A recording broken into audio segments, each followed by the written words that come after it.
The oxygen lines hissed as the man in scrubs twisted the valve shut. I kicked the rolling tray into his knees, my liver failing, my vision blurring, but my last chance to breathe. Security pinned him down, but my heart monitor screamed as the numbers crashed. Then my brother Tyler walked in, smiling, holding the consent form I'd never sign. "You always were the stubborn one," he said, sliding the pen across my chest. The clock on the wall ticked down to 0 hour. The heavy scent of industrial-grade bleach stung the back of Sarah Miller's throat. A sharp, medicinal burn that made every shallow breath feel like she was inhaling needles. She lay on the narrow bed at St. Jude's Hospital, the Chicago wind rattling the reinforced glass of the high-altitude surgical suite. Outside, the city was a grid of bruised purple lights and iron-gray shadows. But inside, the world had shrunk to the size of a single, cream-colored page clipped to a plastic board. Sarah's fingers, pale and trembling from the toxins her failing liver could no longer filter, gripped a silver fountain pen. The cool weight of the metal was the only thing anchoring her to the room. Her vision blurred, the edges of the overhead surgical lamps bleeding into halos of hazy gold.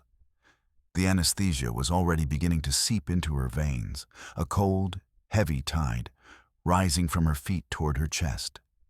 She needed to sign the medical directive. She needed the record to reflect her intent before the lights went out. "Entry 1412, she whispered, her voice a dry rasp. Apology to the night shift lead for the delay in documentation. She was an accountant of regret. A woman who quantified every error to keep the chaos of life at bay. Her father, David Moore, had taught her that lack of discipline was a moral failing. Even now, as her body betrayed her, she fought to maintain the perfection he had demanded. She scanned the lines of the directive, her mind cataloging the risks.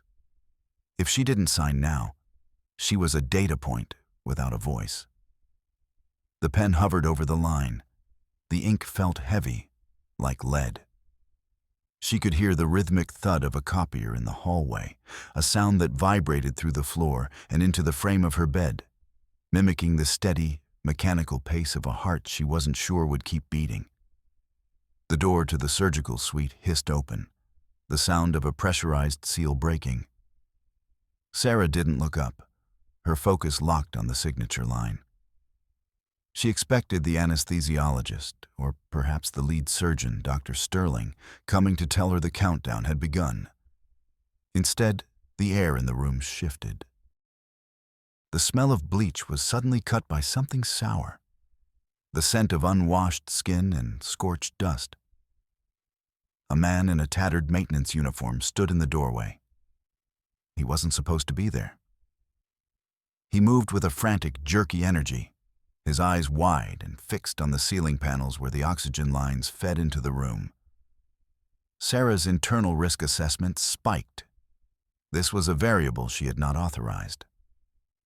The man reached into a tool belt, pulling out a heavy wrench. He wasn't looking for a leak, he was looking for a target. "They think they can just throw people away," the man muttered, his voice a low growl that vibrated with years of stored resentment. "They think the machines run themselves." He lunged toward the wall-mounted valves, the metal of his wrench glinting under the harsh LED lights. Sarah felt a surge of cold adrenaline. Her body was a wreck, her vitals flagging, but her mind was still the sharp, calculating instrument that had won 100 boardroom battles. She couldn't scream, her lungs were too shallow, but she could act, with a grunt of effort that felt like tearing silk. She shoved her hand against the rolling instrument tray beside her bed. The wheels shrieked against the linoleum. The tray, loaded with heavy stainless steel basins and glass vials, careened into the man's path just as he swung the wrench toward the primary oxygen coupling. He tripped, his boots sliding on the polished floor, and he went down with a crash that echoed like a gunshot. The wrench clattered away, sliding under a cabinet. Sarah slumped back, her heart hammering against her ribs like a trapped bird. The silence that followed lasted only a second before the room erupted into motion. Two security guards, their heavy boots thumping in a synchronized rhythm, burst through the door. They moved with the practiced efficiency of men used to dealing with the city's jagged edges. They tackled the intruder, pinning him against the floor near the child's drawing of a sun, a drawing so bleached by chemicals it looked like a pale, dying star. "Secure the lines," one guard shouted, his voice muffled by the ringing in Sarah's ears. The intruder was dragged out, his muffled curses fading down the hall, but the damage was done. The adrenaline that had saved the room was now a poison in Sarah's system. The monitors above her head began to scream, a high, piercing wail that vibrated through her skull. The jagged green line of her heart rate spiked, then began to tumble into a frantic, uneven rhythm. "Vitals are crashing," a voice shouted. It was Nurse Linda Peterson, her eyes tired and her posture slumped, though she moved with a sudden, desperate speed. "We're losing the rhythm. The liver's giving out. She's going into shock." Sarah felt the world tilting. The sterile white ceiling seemed to rush away, leaving her in a dark tunnel. She looked for the silver pen, but it had fallen from her hand. She was losing control. The perfection she had cultivated, the spreadsheets of apologies, the carefully managed risks. It was all dissolving into the sting of bleach and the sound of the alarm. Just as the darkness began to pull at her, the door opened again. A figure stepped into the red-tinted light of the emergency monitors. It was Tyler, her brother. He was dressed in surgical scrubs, looking every bit the concerned family member, but Sarah knew the rhythm of his hands. Before he even spoke, she heard it. The rhythmic pop-pop-pop of his knuckles. Thumb, index, pinky, ring. He wasn't there to hold her hand. He was there to close a deal. Tyler leaned over her, his face a mask of false sympathy that didn't reach his predatory eyes. He didn't offer a word of comfort. Instead, he reached into the pocket of his scrubs and pulled out a folded sheaf of papers. Not a medical chart. Legal documents. "Sarah," he whispered, his breath smelling of stale coffee and peppermint. "We need to talk about the estate. You're not going to make it through the night if we don't settle this now." The betrayal hit her harder than the physical crash of her organs. He wasn't the donor she had prayed for. He was the vulture she had feared. Tyler smoothed the papers out on the edge of her bed, right over the spot where her hand lay limp. The paper felt heavy, a physical weight pressing down on her skin. Sarah tried to pull her hand away, but her muscles felt like wet clay. She looked up at him, her eyes searching for a glimmer of the brother who had once shared a treehouse with her, but she found only the cold calculation of their father. "I've been looking at the books, Sarah," Tyler said, his voice dropping to a low, rhythmic hum that mimicked the heartbeat monitor. "The old man didn't just leave us the house and the accounts. He left a mess I've been cleaning up for months. I've had to move things around, liquidate. You wouldn't understand the pressure." "You stole it," Sarah managed to gasp, the words feeling like shards of glass in her throat. "I secured it," Tyler corrected, his knuckles popping again.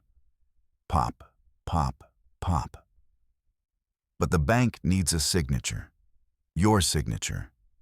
If you sign this waiver, I can move the remaining assets into a protected trust. If you don't, the creditors take everything the moment you're declared incapacitated. And let's be honest, Sarah, look at the screen, you're halfway there." He held out a pen. Not her silver fountain pen, but a cheap plastic ballpoint that felt oily in his grip. Outside the room, The hospital continued its sterile, uncaring dance. A cart rattled by. A distant voice paged a doctor. Inside the tiny island of the surgical suite, Tyler was tightening the noose. "Sign it, and I'll tell the surgeons to proceed with the transplant. I'm the only match you've got left on the fast track, Sarah. You want to live? You sign the paper. You want to be right? You die on this table." The anesthesiologist, a man whose face was hidden behind a pale blue mask, stepped forward. He checked the clock on the wall, a massive, functional circle that seemed to be ticking louder with every passing second. "We have a problem," the doctor said, his voice flat. "The donor organ arrived 10 minutes ago. The cooling system on the transport box is designed for a specific window. If we don't start the bypass and begin the incision in less than 10 minutes, the tissue will begin to degrade. It becomes non-viable. We're at the 0 hour." Sarah watched the doctor's eyes. They were focused on the monitors, not on her. To him, she was a series of failing metrics. To Tyler, she was a bottleneck in a cash flow. "You heard the man," Tyler said, leaning closer. The sweat on his upper lip caught the light, gleaming like tiny diamonds. 10 minutes. That's all the time you have to decide if your pride is worth more than your life. Sign the inheritance transfer, Sarah. Let me handle the mess Dad left behind. Just give me the authority, and I'll give you the kidney. Sarah tried to call out for Dr. Sterling. She knew Sterling was the only one who could stop this, the only one who saw the hospital as a battlefield for lives rather than a marketplace. But her voice was a ghost. Her throat felt as though it had been lined with sand. Every time she tried to form a syllable, the monitor's alarm grew louder, drowning her out. The room felt smaller, the walls of the surgical suite pressing in like the sides of a coffin. The light flickered, a sudden, jarring brownout that made the heart monitor skip a beat. The Chicago power grid, strained by a late autumn storm, was struggling. For a few seconds, the room was plunged into a bruised purple twilight, lit only by the glowing screens of the medical equipment. In the shadows, Sarah saw movement. Nurse Linda Peterson was standing by the medicine cabinet, her back to the room. She was whispering to herself, sorry, excuse me, as she bumped into a rolling stool. She turned around, and in her hand was a syringe. The needle caught a stray glint of light, looking like a silver tooth. "The patient is too agitated," Linda said, her voice trembling but her gaze fixed on Tyler. "The doctor said we need to stabilize her heart rate before we can begin. I'm going to administer a sedative." Sarah's mind screamed. If she was sedated now, she would never wake up. Or if she did, she would wake up to find her life's work signed away while she was unconscious. She saw the look that passed between Tyler and the nurse.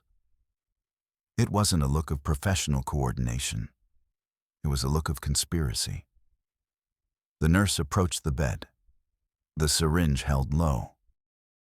Tyler stepped back to give her room, his hands stuffed into his scrub pockets, his knuckles still rhythmically popping. "It's for the best, Sarah," Tyler whispered. "Sleep now. I'll take care of the paperwork.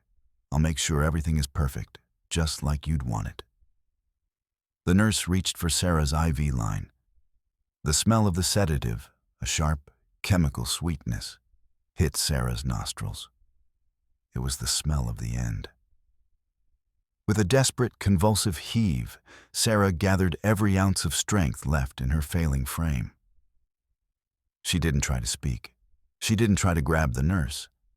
Instead, she threw her weight to the side, kicking out with her right foot against the heavy, chrome-plated IV pole that stood like a sentry beside her bed. The pole groaned, its base skidding across the floor before it toppled. It hit the ground with a deafening metallic crash that sounded like a car wreck in the confined space. Glass vials of saline and antibiotics shattered, sending a spray of liquid and shards across the linoleum. The nurse shrieked, jumping back as the heavy pole narrowly missed her feet. The crash echoed through the hallway, a violent intrusion into the hospital's forced silence. Outside, footsteps began to run toward the room. "What are you doing?" Tyler hissed, his face contorting with rage. "You stupid, stubborn." He reached out to grab her arm, his fingers digging into her skin like iron claws. As he pulled her toward him, his scrub sleeve slid up, and his briefcase, which he had set on the foot of the bed, fell open. Sarah's eyes locked on the nurse's wrist as she reached out to steady herself against the wall. There, peeking out from under the cuff of her white uniform, was a small, jagged tattoo, a circle bisected by a lightning bolt. Sarah's gaze darted to the briefcase. Tucked into the side pocket was a gold tie clip with the exact same symbol. The realization hit her with the force of a physical blow. This wasn't just Tyler's greed. The nurse wasn't just bribed. She was part of the same machine. Tyler hadn't just lost their father's money to cards or dice. He had sold himself to a syndicate, and now he was trying to sell Sarah to pay the entry fee. The entire room, the medical care, the emergency sedation, was a staged play, and she was the only one who didn't have a script. The lights flickered again, and this time, they didn't come back. The primary power to the wing failed completely. For a heartbeat, there was total, suffocating darkness, and then the emergency lights kicked in. The room was flooded with an eerie, rhythmic red glow. The monitors emitted a series of high-pitched, frantic pings as the backup system struggled to maintain the life support flow. "We're on battery," the anesthesiologist shouted. "The bypass won't hold on battery. We have to start now or we lose her." The door burst open. "Doctor." James Sterling charged in, his jaw set like granite. He didn't look at the fallen IV pole or the shattered glass. He looked at the clock, then at Sarah's crashing vitals. "Why isn't she under?" Sterling demanded, his voice cutting through the chaos. "Why is the door locked? Peterson, get the mask on her now." "Doctor, wait," Tyler said, stepping between Sterling and the bed. He held up his hands, his face shifting instantly back into the mask of the grieving brother. "She's having a break. Hepatic encephalopathy. She's hallucinating, getting violent. She knocked over the equipment. We were trying to restrain her for her own safety." Sterling paused, his eyes darting between Tyler's frantic expression and Sarah's pale, sweat-streaked face. "Hallucinating? She thinks we're trying to hurt her," Tyler said, his voice thick with fake emotion. "She's not in her right mind, Doctor. The liver failure, the toxins are hitting her brain. She can't consent to anything right now. As her next of kin, I'm taking over the medical decisions. We need to sedate her and get that kidney in before it's too late." Sarah tried to shake her head, but the red light was making her dizzy. The world felt like it was pulsing in time with the warning pings of the monitors. She looked at Sterling, pleading with her eyes, but the doctor was already looking at the syringe in the nurse's hand. "He's lying," Sarah croaked. But the word was so faint, it was lost in the hum of the backup generator. Tyler didn't wait for Sterling to decide. He moved with a sudden, violent grace, grabbing Sterling by the shoulders and shoving him back against the metal cabinets. The sound of Sterling's back hitting the steel was a dull, heavy thud. "Get the mask on her," Tyler screamed at the nurse. "Now!" The surgical staff froze, caught in the crossfire of a family war. Tyler turned back to Sarah, his face inches from hers. The red light made him look like a demon, his eyes two pits of shadow. He grabbed the cheap plastic pen and shoved it into her hand, forcing her fingers to curl around the barrel. He pinned her wrist to the paper on the bed. "Sign it, Sarah," he hissed.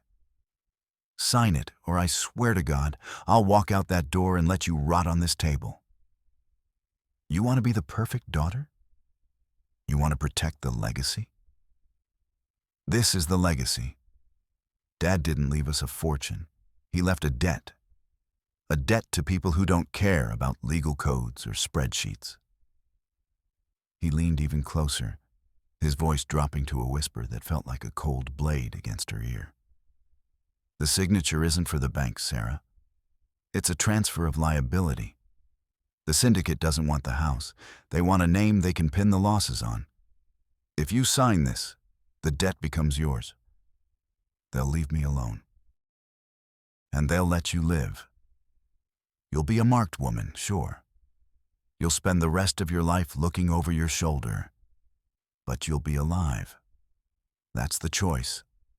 Die now as a Miller, or live forever as a target."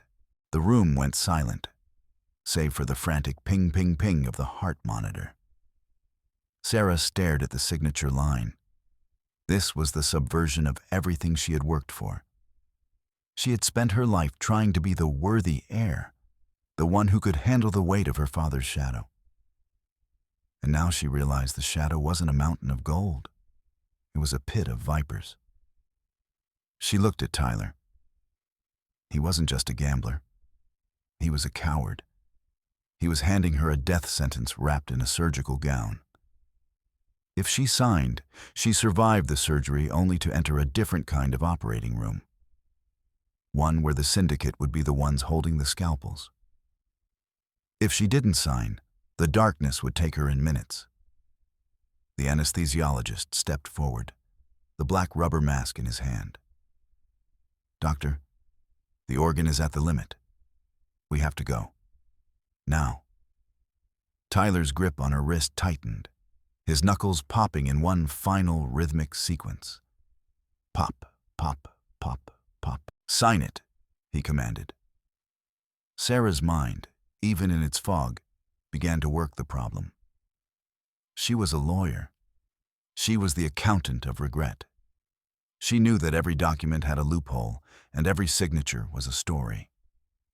She looked at the paper, then at the red emergency light, and then at her brother's desperate, sweating face. She took a deep breath, the scent of bleach and blood filling her lungs one last time. Subverted. Beat 4.1. Sarah Miller felt the cold plastic of the pen biting into her palm. Her hand was a ghost of itself, a pale, shaking thing that seemed to belong to someone else. Tyler's grip was an iron shackle, forcing her fingers toward the signature line. She could feel his breath on her cheek, hot and smelling of desperation. This was the logical move. She was a strategist, a woman who played the long game. To survive the next 10 minutes, she had to accept the debt of a lifetime. It was the only way to keep the surgeons in the room, the only way to keep the heart beating. She let her hand go limp, feigning a final surrender. Tyler's posture relaxed. He let out a ragged sigh of relief, his shoulders dropping an inch. He thought he had won. He thought he had finally outmaneuvered the sister who had always been the perfect one. Even Dr. Sterling, still pinned against the cabinets, seemed to sag, sensing the conflict had reached its grim conclusion. The nurse moved forward with the mask, the black rubber tubing trailing behind her like a snake. "That's it, Sarah," Tyler whispered, his voice cracking with a sudden, sickening tenderness. "Just sign. Then we can go to sleep. Everything will be fine." Sarah pressed the nib of the pen to the paper. She didn't sign her name. Instead, with a burst of focused, analytical energy, she scrawled 3 letters next to the signature line. VC. Beside them, she added a specific 4-digit numerical code. The internal firm signal for a document signed under extreme physical duress.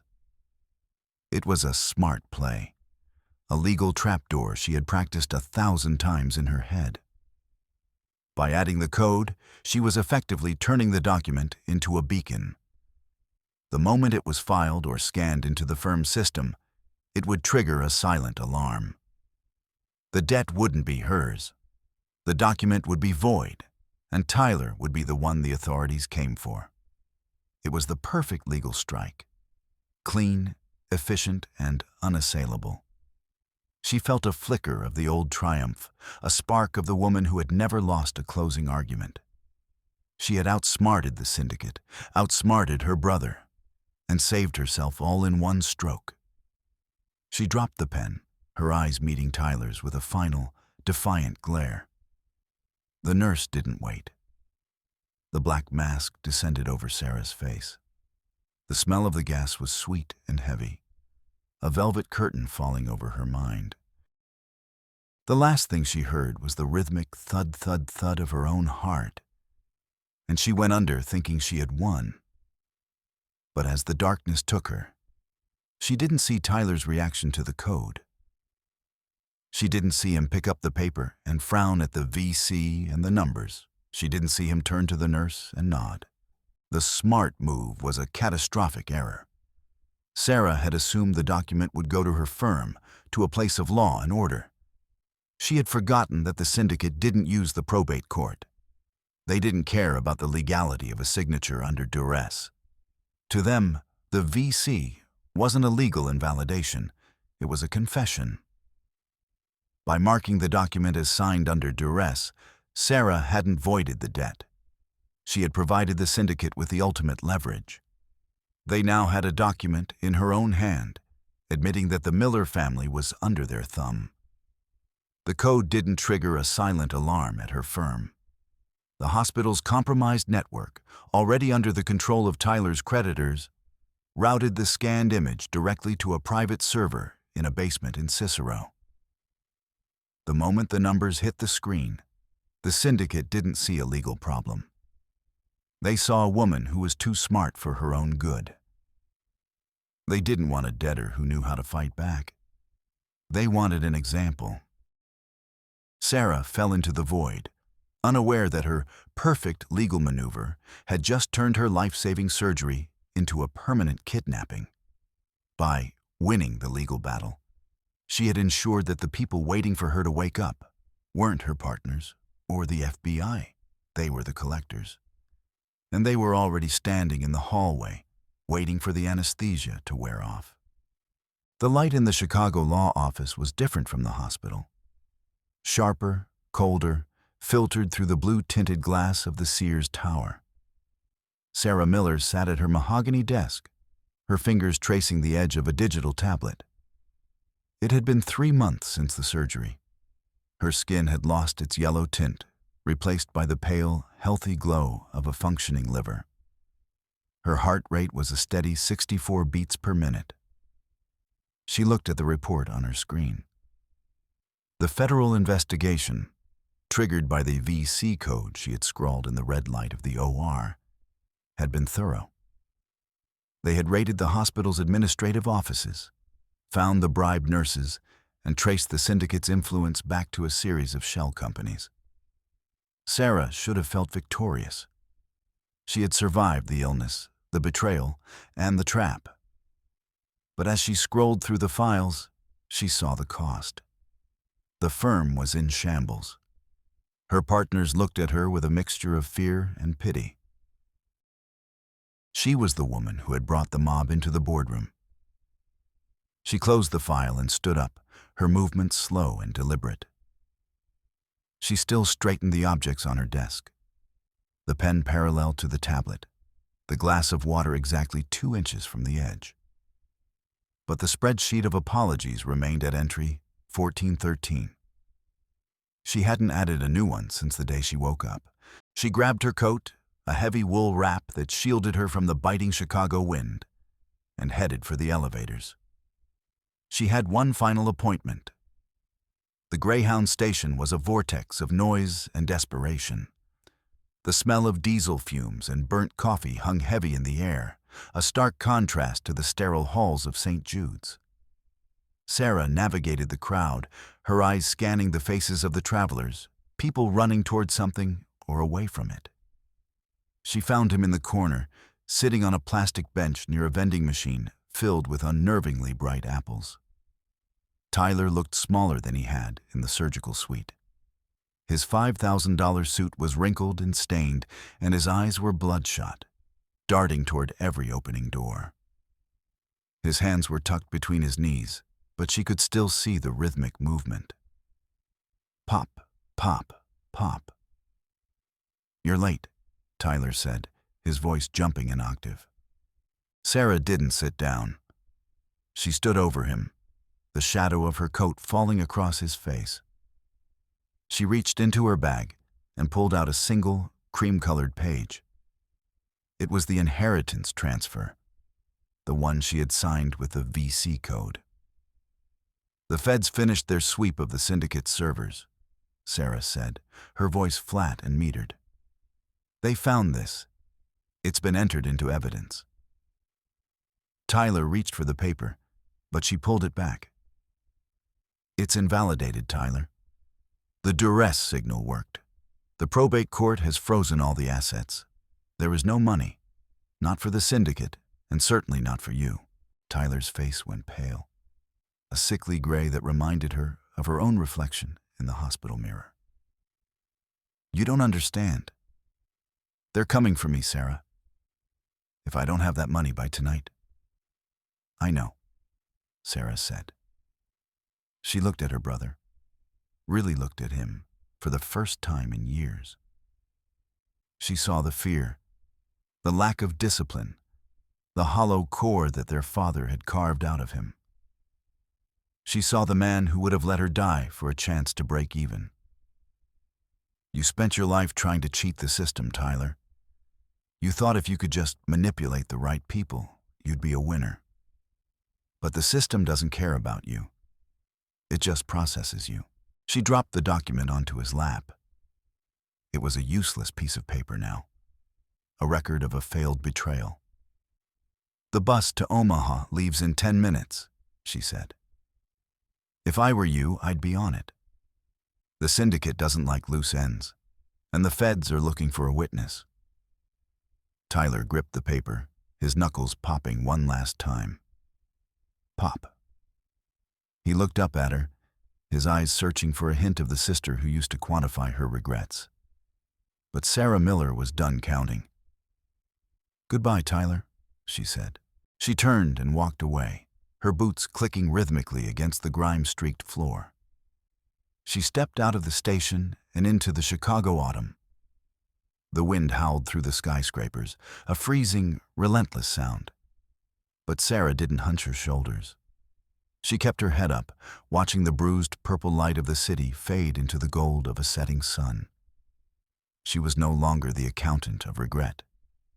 She was a woman with a new heart, a clean slate, and a life that no longer needed to be perfect to be hers. The legacy of David Moore was a pile of debt and shadows, and she was finally stepping out of the dark. The city grid stretched out before her, a map of 1,000 different paths. For the first time in 32 years, Sarah Miller didn't have a spreadsheet for where she was going. She just walked. The end.